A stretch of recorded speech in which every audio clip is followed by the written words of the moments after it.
Hey guys, hi, welcome back once again. My name is Vaishali, and today I'd like to talk about unpacking happiness. And since, in my understanding, most things about the human existence is multifaceted, is multi layered, and thereby more interesting. And maybe since it's more interesting because it's multifaceted and multi layered, it cannot be that simple. So here's the context of happiness with regards to few cultures, with regards to few communities, with regards to few traditions, with regards to few nations. So I'll read out those that I came across. In America or similar societies and cultures, happiness is associated with a state of excitement and exterior success. Success that can be measured tangibly. In Japan, they believe that such highs can foster envy and jealousy and disrupt closeness in relationships. In Chinese and similar culture, low arousal state, lower dopamine hit or lower dopamine highs, lesser excitement, more peace and calm is associated with happiness. In Nordic societies, openness, honesty, and trust fosters well being. And happiness is the offshoot that grows out of the wellness of that being or the wellness of the beings in that society. In hunter gatherer tribes, meat is happiness, food is happiness. No moon or low moon nights create happiness because they create better hunting grounds. In some religions or religious faiths, fear of God, which results in surrender, is the pathway to happiness. In the Indian way, ananda or state of bliss and immersion in whatever the experience might be causes happiness or leads to happiness. And in my understanding, this state of immersion can also be termed as the state of flow, where one gets so immersed in whatever they are doing or whatever they are experiencing that they actually lose the concept of the self or the identity of the self. They even might lose the concept of space and time. In the Indian way, it's also emphasized that being connected to Swadharma leads to well being and self actualization.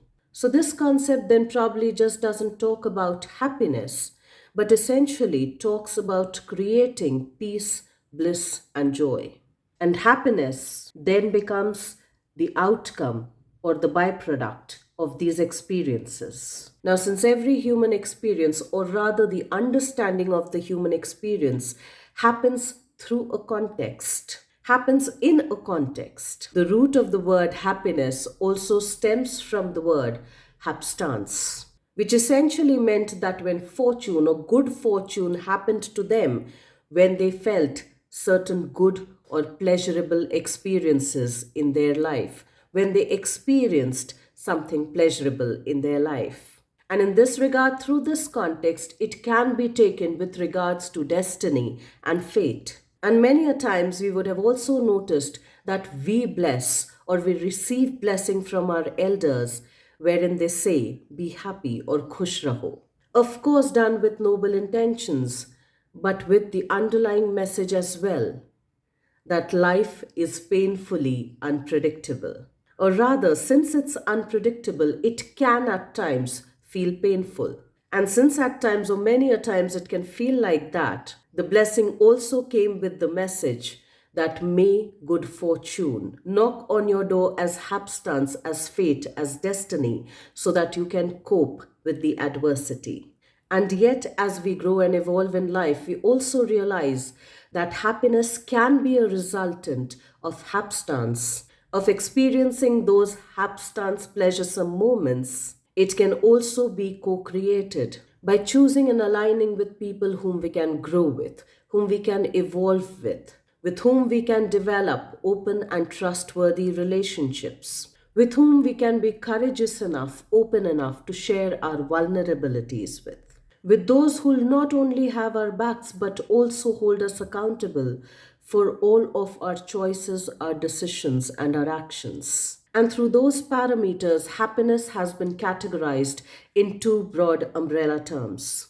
One is the hedonic sense of happiness, where one is trying to maximize on the pleasures. Within this context, the idea is to maximize on sensory pleasures, pleasures that are more tangible.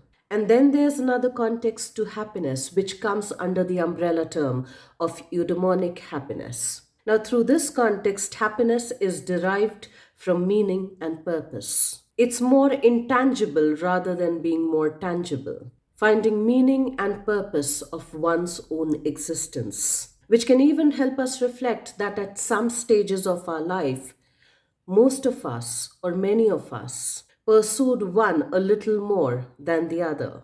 For of course, it also went with the context of our initial learnings, our personalized understanding of it through the narrative of the culture, the community, the tradition, the religion, and the nationality. And at times we realized that the two contexts of happiness do interact and overlap with each other at some point in time or the other, at some stage, even in the context of our own evolution. So, what is your idea of happiness?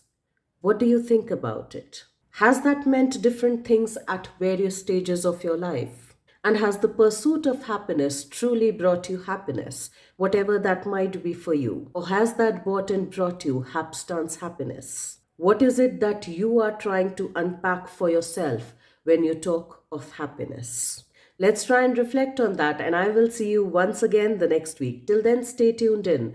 And guys, if you do like the contextual content of these videos, please do like, share, and subscribe.